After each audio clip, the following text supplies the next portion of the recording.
Did you hear that vegetables are boring? They're not when you can turn them into Bang Bang Cauliflower.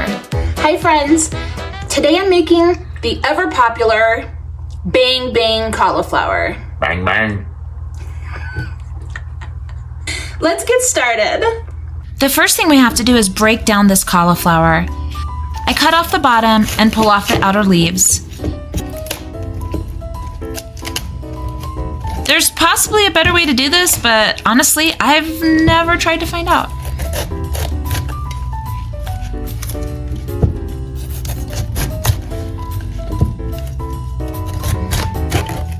My cauliflower has a couple of light brown spots, but it's still good. I'm just gonna shave off these spots. I like to break the cauliflower pieces off, and if they're too big, then I'll cut them down a bit. I like the pieces to be medium-sized just to get evenish baking.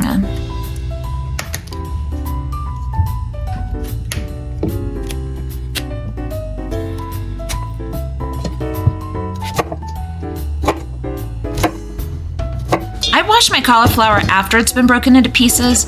I just think it's easier to clean this way. And I'm cutting off any long stalks.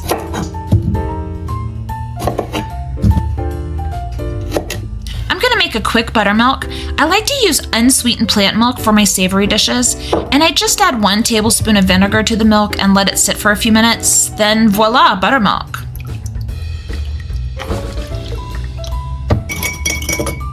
It's time to make the batter. I'm using a gluten-free flour here, but regular flour works just the same. The flax meal will help the batter bind to the cauliflower. Why do manufacturers make these bottle openings too small for a teaspoon?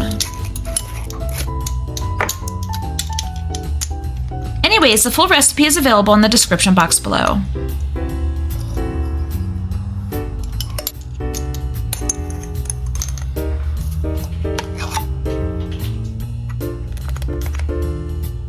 I like to combine the dry ingredients before the buttermilk goes in.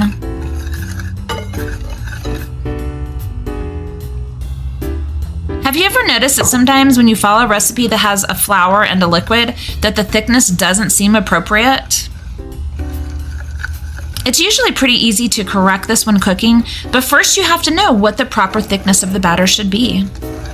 In this recipe, we want a batter that is thick enough to stick to the cauliflower, but not so thick that it's clumpy. And this batter here, well, that's obviously way too thick. So I'll just add more plant milk. When a batter is too thick, I'll usually add about 1 tablespoon of liquid at a time until the batter is correct.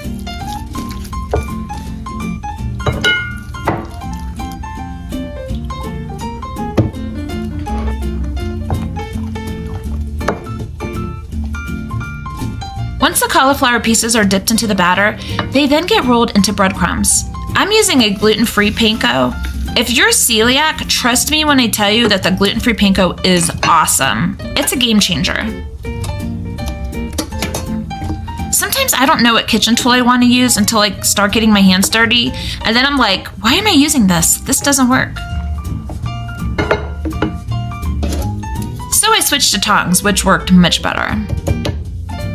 It only took me a few minutes to roll the cauliflower pieces into the batter and then into the breadcrumbs.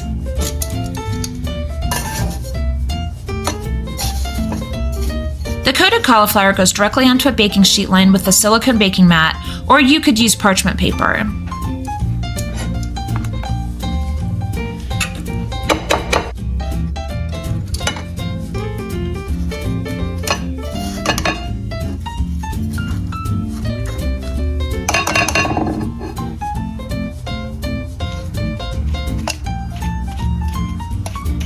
When we're finished here, the cauliflower go right into a hot oven.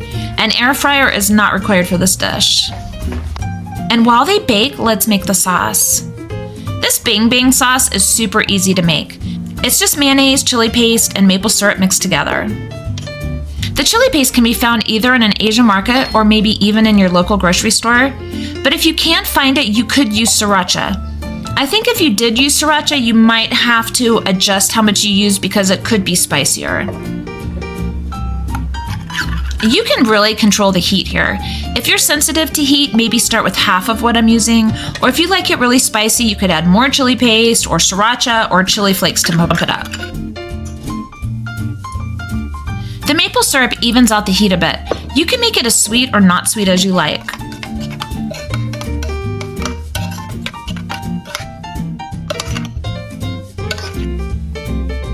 The cauliflower come out of the oven when they are golden on the outside and when a fork easily pushes through them. I always like to test the couple of biggest pieces, and if they're cooked, then I know the rest are.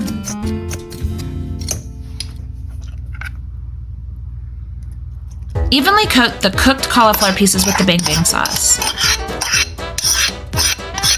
You can either eat them like this or throw them back into the oven for a couple of minutes to allow the sauce to bake in. Personally, I always have to eat them right away because they are so good.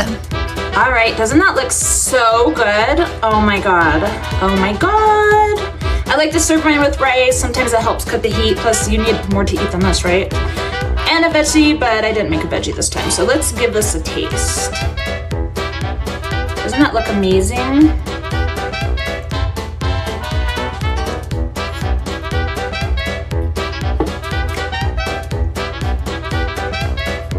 Okay, so good, oh my God. It's crispy, even though it was oven baked, it's still crispy. The inside is creamy because it's cauliflower. It's just got a tiny bit of heat. I just garnished it with some green onions and some chili flakes on top. This is so good. You should go make it today. Check out my channel for lots of great recipes. Bye.